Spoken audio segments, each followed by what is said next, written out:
Sinjuri, nsellmilkom u nagħtikom merħba għal programm ieħor dwar il-kontra-revoluzzjoni miegħi passoltu għandi Sur Filippiti, il-President tas-Soċjetà Maltija għaċ-Ċiviltà Nisranija Pro Malta Kristjana.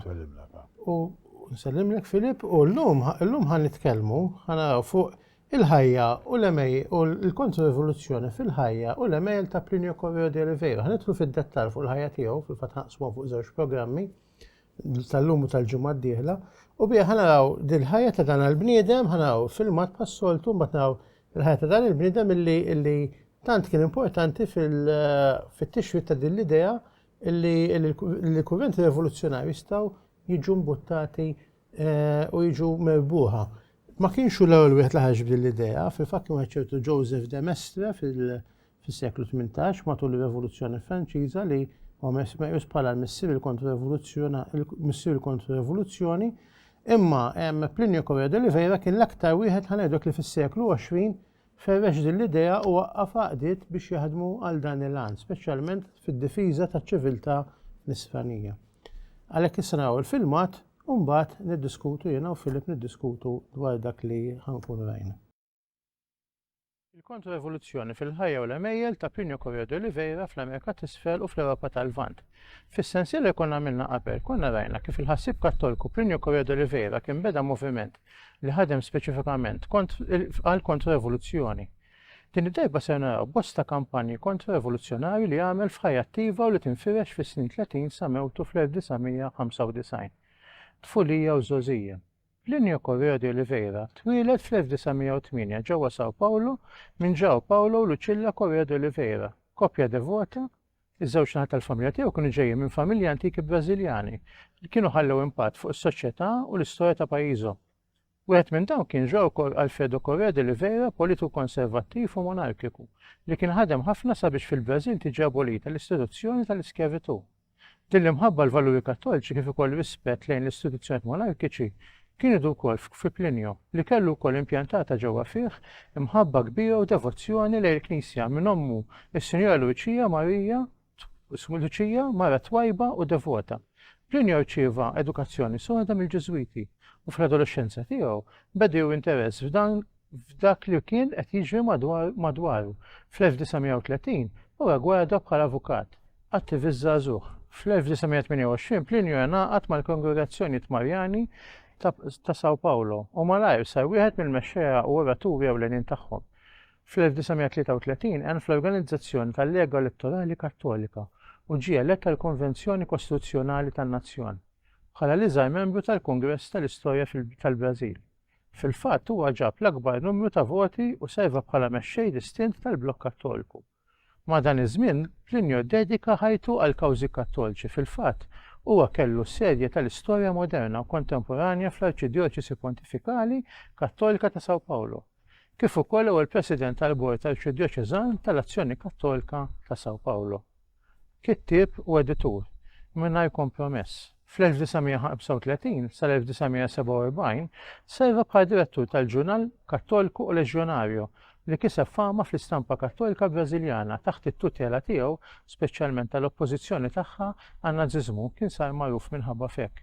Minkejja kien bniedem fuq il-lemin Kattoliku, Plinio kien deċiżivament kontra l-ideoloġija naġista tant li sejħilha bħala waħda li għandha ġenealoġija mill-mostri. Sadattant Plinio beda jara fl-azzjoni Kattolika li kien dieħel spiritu modernist u meta hu flimkien oħrajn pruvaw jirreżistu dan l-impuls sabu ma' wiċċhom reżistenza qawwija. F'Ġunju fl-1943, bi prefazju ma' Nunzju Don Bento Aloisio Masella u l-Imprematura tal-Arċisqof ta' São Paulo ġie pubblikat fid-difiża tal-Azzjoni Kattolika, iffirmat minn Plinio Corrêa de Oliveira fil-kapaċità tiegħu bħala President tal-Bord tal-Arċidjoċesi Kattolika ta' São Paulo. F'dan il-ktieb huwa espona devjazzjonijiet u żballi kienu daħlu f'din l-għaqda. F'din il-pubblikazzjoni Plinio u dawk li kienu jaħsbu bħalu ġew mwarba mill-Azzjoni Kattolika. Fl-1948 intemlu żmien tiegħu bħala editur tal-Leġjonarju. Madankollu ftit wara Plinio Corrêa de Oliveira rċieva l-barka tal-Papa Piju XII għal dak li kiteb fid-difiża tal-Azzjoni Kattolika. Fl-1950 beda direzzjoni tiegħu tal-ġurnal ta' kull xahar Kattoliċeżmu bil-bord u l-membri ħafna minnhom dawk li kienu miegħu fil-Leġjonarju. Fl-ewwel artiklu tiegħu huwa kiteb dan il-kelmiet U dan huwa l-skop tagħna, l-ideal kbir tagħna, qegħdin nimxu lejn ċiviltà Kattolika li se titwieled mit-tifrik tad-dinja tal-lum bħalma twildet iċ-ċiviltà medjevali mit-terapin tad-dinja Rumana. Qegħdin nimxu lejn il-konkwistu ta' din l-ideal bil-kuraġġ, il-perseveranza u riżoluzzjoni biex naffaċċjaw u nelbu kull ostaklu li bihom il-kruċjati mxew lejn Ġerusalemm. Iżda l-akbar biċċa xogħol li għamel kienet meta ppubblika l-ktieb Rivoluzzjoni u Kontra-Rivoluzzjoni li dwaru tkellimna fis-serje ta' qabel. Tajjeb, kif fejna f'dan il-filmat, fejna il-bidu ħanajdu hekk l-ewwel snin tal-ħajja ta' Plinio Correa de Oliveira. Hawnhekk magħna fl-istudju għandna bniedem li iltaqa' ma' Plinio Correa de Oliveira, għandna s-Sur Filip Biti. U nixtieq nibda billi jgħidilna xejn tifkir tiegħu fuq dan il-bniedem x'iftakar fuq dwaru. Jiena kont ktibtlu jien meta kont għadni student universitarju l-Ingilterra, meta kont għamilt l-ewwel lawrija tiegħi fl-ekonomija. U dak iż-żmien Malta kien iż-żmien tal-gvern ta' Mintoff u tas-soċjaliżmu u l-biberija mal-Libja u maċ-Ċina u l-influenza marxista bdiet tieħla sew f'Malta.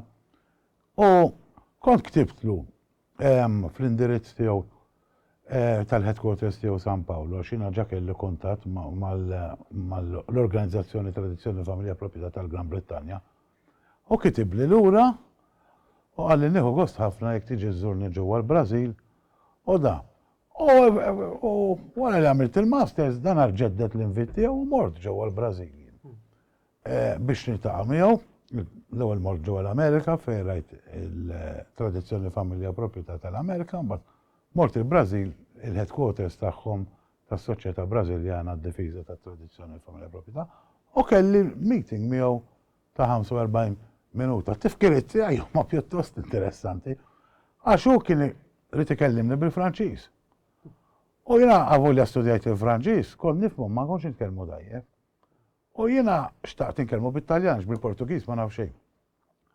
U għalli għax ma nagħmlux hekk, jiena nkellmek bil-Franċiż u inti rrispondini bit-Taljan għax għalli jien nifhem it-Taljan, ma nafx nitkellmu tajjeb. U kellna konverzazzjoni ta' 45 minuta fejn hu kellimni bil-Franċiż, jiena rrispondejtu bit-Taljan u beda jsaqsini fuq Malta kif inidieħla r-rivoluzzjoni f'Malta u bdejt nispjegalu anke fl-isferi ekklesjastiċi, sfortunatament fl-isfera tal-edukazzjoni u kollox, u għalem bżonn li tiġi mwaqfa għaqda sabiex tikkombatta r-rivoluzzjoni biex nissalvagwardjaw għax għalli Malta għandha storja bħal dik. Għax kien jaf perfettament l-istorja ta' Malta, ġifi kien jaf li San Pawl ġi fostna ġabilna l-fidi da kollu. U kien interessanti ħafna ħalla impatt fuqi. U il-fatt li tani 45 minuta meta kellu schedule pjuttost impenjat, naħseb kienet xi ħaġa pożittiva ħafna. U fil-Brażil, meta rajt il-membru tal-TFP hemmhekk tal-Brażil, x'impressjoni ħadtek? Kif tista' deskrivilna anke l-esperjenza tagħhom u x'kienu jiffaċċjaw? Jiena li rajt hu li l-maġġoranza assoluta tal-membri tal-Assoċjazzjoni Brażiljana għad-Difiża tat-Tradizzjoni Familja Proprjetà kienu nies żgħażagħ bej it-18 sena u l-25 sena. U l-maġġoranza assoluta kienu ġejjin mill-klassi tal-ħaddiema. Dik l-impressjoni li ħadd. U bil-mijiet tax, niftakar mbagħad u għamel meeting ġewwa l-auditorju ta' San Michel li hija parti minn headquarters tagħhom. Fuq il-cuttings tal-gazzetti fuq x'qed jiġri fid-dinja u x'qed jiġri fil-Brażil fejn jikkummenta fuq l-aħbarijiet. U dan l-auditorium din is-sala kienet mimlija ta' żbajda mill-membri tat-TFP, maġġor parti żgħażagħ u meta bdejt insaqsi bdejt insaqsi minn fejn jiġu li ma naħat qalu li mhux biex minn San Paolo jiġu daw ġew minn Rio de Janeiro, ġew minn Fortaleza u hekk u da. Dak iż-żmien it-TFP ġewwa l-Brażil kellhom mijiet jekk mhux eluf ta' membri. U l-iktar support li kienu jieħdu ħaġa tal-għaġeb, ma daw jiddefendu t-tradizzjoni u l-familja u d-dritt tal-proprjetà. L-iktar support li kienu jieħdu kien mill-klassi tal-ħaddiema. U l-iktar mibeda li kien hemm kontrihom kien mill-klassi ta' fuq. Mill-klassi tal-oligarkiċi, tal-kapitalisti kbar u hekk. Kienet xi ħaġa inkredibbli. Hija storja li anke naraw Malta l-iktar li mbuttaw dawn it-tip ta' aġendi ħafna drabi ssib huma daw il-nies li qegħdin f'pożizzjoni li jistgħu jinfluwenza l-affarijiet favorihom ma li jagħmlu ħsara kemm jifilħu lis-soċjetà. Issa il-kontraevoluzzjoni bħala kif imwettqa minn Plinio, kif imsejħa, speċjalment fil-kitbiet tiegħu tal-bidu. Issa mbagħad anke nitkellmu anke forsi fit-tieni parti ħanaraw il-xejdu il-komplement tal-ħajja. Turina illi mhijiex biss limitata għal nies pereżempju saċerdoti jew inkella nies li jkunu lajċi mhux lajċi reliġjużi, imma anke għal nies lajċi u sansitra nies miż-żewġa. Fil-fatt rajna li l-ġenituri ta' Plinio, speċjalment ommu Donna Luċija, kienu influenzaw ħafna anke membri tal-familjari tiegħu kienu nies li għall-idealizmi tagħhom ħallew influenza ħafna fuq Plinio, ġifieri. Allora jistgħu persuni miż-żewġa ikunu kontrarevoluzzjonarji fil-ġurnata tal-lum, speċjalment quddiem dil-mewġa dil-diżastru li qed naraw fejn tidħol ħajja tal-familja u l-ħajja in ġenerali, ħajja nisranija, l-ħajja soċjali ta' minnu jipprova jgħix ħajja sew tiġi attakkata l-ħin kollu. Well, in prinċipju kulħadd jista' jkun kontrarivoluzzjonarju kattoliku. In prinċipju miżżewweġ m'intix miżżewweġ fuq l-iskaffa bħali reliġjużi sorijiet, però il-Correa de Oliveira kellu regola. Għal min jidħol fit-TFP, literalment dan huwa vokazzjoni, mhuwiex vokazzjoni daqs il-vokazzjoni ta' bniedem li jsir saċerdot, imma vokazzjoni ta' lajk. U rrid jimpenja ruħu prattikament 24 hours a day, kważi kienet full-time job. Allura, nies miż-żewġin, illi l-ewwel priorità tagħhom hija l-mara u t-tfal u l-familja. Għallhom isma' m'hemmx għalfejn tkunu full members imma tkunu supporters. Għaliex għaxin ma rridx infarrak il-familji. Jiena. So, bħala prinċipju iva kulħadd jista' jkun kontrarivoluzzjonarju. Fl-isfera tiegħu, soru fl-isptar tista' tkun kontrarivoluzzjonarju. Professur universitarju jista' jkun. Tabib, avukat, ħaddiem fl-eliqi jista' jkun. Minħabba kif influenza n-nies ta' madwaru. So, bħala prinċipju iva. Full-time commitment, però jekk inti miżżewweġ, l-ewwel għandha tiġi l-familja. Tajjeb, interessanti ħafna dina tal-isferi kollha li l-lajċi seħdmu fihom, però mbagħad ikollok anke lajċi li jiddedikaw ħajjithom full-time biex jiġġieldu rivoluzzjoni. U fil-fatt anke kif rajna fl-għeluq, Plinio Correa de Oliveira kien jispira ħafna ruħu. Mill-ideali li jispiraw il-kruċjati li jmorru jiġġieldu biex jiliberaw l-art imqazza. Ma kienx qed isejħa l-vjolenza, u meta isejħa biex l-ideal ta' difiża ta' reliġjon jibqa' fil-qalb tan-nies. Allora meta kien żagħżugħ kien beda jinvolvi ruħu f'attiviżmu kattoliku, f'dak l-ideal ta' kruċjat biex nifhmu hekk. U bħala attiviżmu kattoliku fil-politika kattolika. Iż-żagħżagħ tal-lum. Illum 2024 quddiem ċertu tentazzjonijiet u ċertu x'naqbad insejħilhom aljenazzjonijiet għax naħseb meta jgħidu tentazzjoni kultant nifhmu ħaġa waħda, ma l-ikbar tentazzjoni li għandu llum anki kull min jipprova jgħix ħajja tajba l-aljenazzjoni narajjena, ġifieri kważi hija l-ikbar. Huwa possibbli żgħażagħ issejħa biex iż-żgħażagħ anki jingħaqdu magħna fil-kontrarevoluzzjoni anki. Huwa possibbli llum Filip x'taħseb?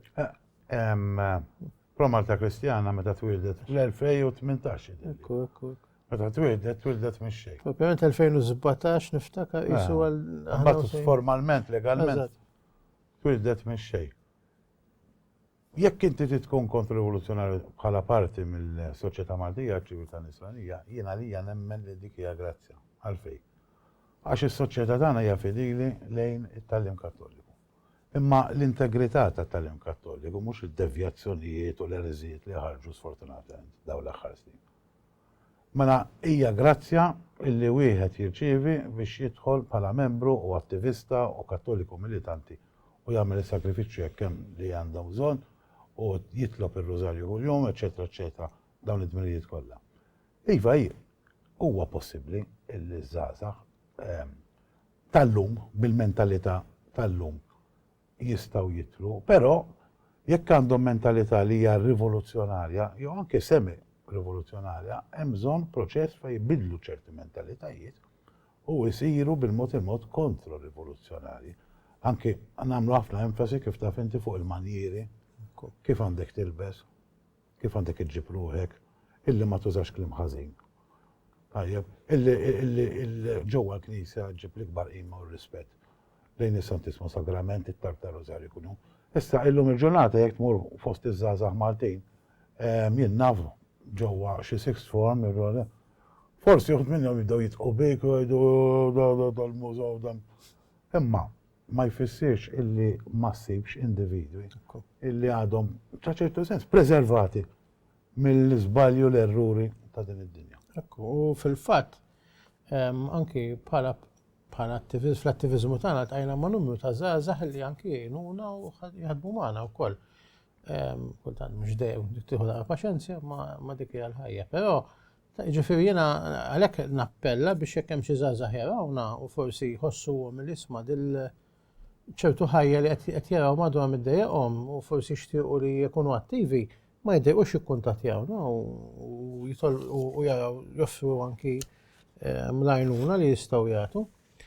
Issa, il-problema, uħut mill-problemi li kien hemm fi żmien Plinju li llum ġew amplifikati, pereżempju fl-Azzjoni Kattolika, pereżempju li kien president tagħha, ma jfissirx jiena ġej kif qed l-aħħar darba, ma jfissirx l-Azzjoni Kattolika hija ħażina, ma kien hemm dal-elementi li forsi lil Plinju ċaqalquh biex ibiddel jieħu ċertu azzjonijiet u ġabu f'kunflitt anki ma' membri oħrajn u anki ma' membri tal-Knisja. Plinju meta ra l-problemi fl-Azzjoni Kattolika anke fil-Knisja ra l-bot. Forsi dak iż-żmien fis-sin 40 ftit konna nobsu dak taħwit li qed jiġri anke f'ambiti ekklesjastiċi. Plinju kienet jara ħajkun hemm problemi. U tant li minn dak iż-żmien għalkemm kien għadu relattivament żagħżugħ, kien beda jaħdem biex jindirizza dal-problemi. Illum, iż-żagħżugħ kontra-rivoluzzjonarju, ġifieri l-ewwel għedna jekk għadx possibbli tisir rivoluzzjonarju. Imma żagħżugħ illum li jgħid ħa nibbraċċa l-ħajja kontra-rivoluzzjonarja. Lejn xiex għandu jħares biex jibqa' fija dil-ħajja u jkun kapaċi jkun b'saħħtu biżżejjed biex jilqa' l-isfidi dil-ħajja. Ma rridux ninsew li mal-ewwel daqqatajn tara li kollox huwa kontrik. Ġek tintafa' ġorokna u toqgħod tgħid spiċċa kollox. Imma lejn xiex għandu jħares żagħżugħ mimli enerġija jixtieq jinvolvi jixtieq jiġġieled ir-revoluzzjoni, jixtieq jiġġieled il-ħażen li qed jinfirex mad-dinja, speċjalment mas-soċjetà Maltija aħna. Għax hawn Malta nfirex ħafna ħażen, mhux xi ħaġa minn kull ambitu mbuttat minn ħafna protezzjoni. Lejn xiex għandu jħares biex jagħmel kuraġġ u jkumbatti. Għandu jħares lejn Marija Santissima, li hija l-patruna tal-kontririvoluzzjoni Kattolika. Meta Marija Santissima deret ġewwa Fatima, literalment għamlet profeziji li sfortunatament qed iseħħu għax il-bniedem ma kienx hemm indiema, m'hemmx penitenza, naraw il-kastik illi waqgħet fuqna u speċjalment fuq id-dinja Kattolika. Mela il-kontrarivoluzzjonarju potenzjali jew attwali l-ewwel li taħares lejn Marija Santissima u naħseb għandu jaqra t-trattat tad-devozzjoni vera lejn Marija tal-Qaddis Kbir San Luigi Maria Grignon de Montfort. Wara dak għandu jara ktib ta' Correa de Oliveira rivoluzzjoni u kontrarivoluzzjoni. Imma il-mira tiegħu il-ħarsa tiegħu l-ewwel għandha tkun lejn Marija Santissima għax dik hija l-patruna tal-kontrarivoluzzjoni wara kollox. Saħajja tiskjaċċa u xekk is-serpent, is-serp u hemm għandu jħares. Mentri fl-istess ħin jibqa' sieħ fil-fidi. Jibqa' sieħ importanti tkun sieħ fil-fidi u ma tħallix ebda kurrent ikkaxklek lemmu law. Importanti tkun sieħ fil-fidi. Ekku. Il-fidi mbagħad hija l-ikbar arma li għandu l-kontrarivoluzzjonarju Kattoliku. Bħalma kienet il-fidi li waslet biex eroj kbar Kattoliċi jaffrontaw martirji, torturi, persekuzzjoni imma anki sfidi kbar. Taqra ħata qaddisin u anke personaġġi Kattoliċi kbar. Issa, il-żagħżugħ modern tal-2014, 2024, skużawni, illi dawn il-tqajt maħut minnhom jiena ikunu internament jafu li ma faħżiena jixtiequ ma jibżaw u allura jikkonfinaw ruħhom biex joqogħdu jiċċettjaw pereżempju ġo xi messenger. Social media. Social media u jgergru daqsxejn. Imma jibżaw joħorġu. Għanna li batu l-għom messaċ li jisma, jek inti ħatuqot l-ura ħattiħu ħajġi l-ħazin, ħajħod l-postok. Issa, kull wieħed minna li involvu f'dal affarijiet iltaqa' mal-kontrarju. Ma naħsibx li jista' tkun punt rivoluzzjonarju u ħajkollok ħajja faċ, fis-sens li kont fik. U għallu ħafna din li tbeżżaħħom, pereżempju, ġieli iltaqa' ma' nies li kara jiena noqgħod naqbel magħkom, naqbel miegħek, imma noqgħod kwiet għax ma biex niġi fin kwiet. Jew inħoss fi tal-familja jgħidu li xi ħaġa. Dat tip ta' nies li huma fil-finon fondo huma kontra rivoluzzjoni, jew jixtiequ jkunu kontra rivoluzzjoni, ma jibżgħu, mhux biss joqogħdu lura għaliex forsi għandhom ċertu telqa jew nuqqas ta' ħeġġa, imma li jibżgħu. U jkun hemm xi drabi jkun hemm anki verament xi beżgħuhom fis-sens ukoll hemm biża' li jkun hemm anki naf min jagħmilhom pressjoni fuq ix-xogħol, fuq l-iskola, fil-familja. Ġifieri niftakar kellna membru u membru promettenti ħafna kien bravissimu illi meta konna nibgħatu l-ċirkolari lill-membri tagħna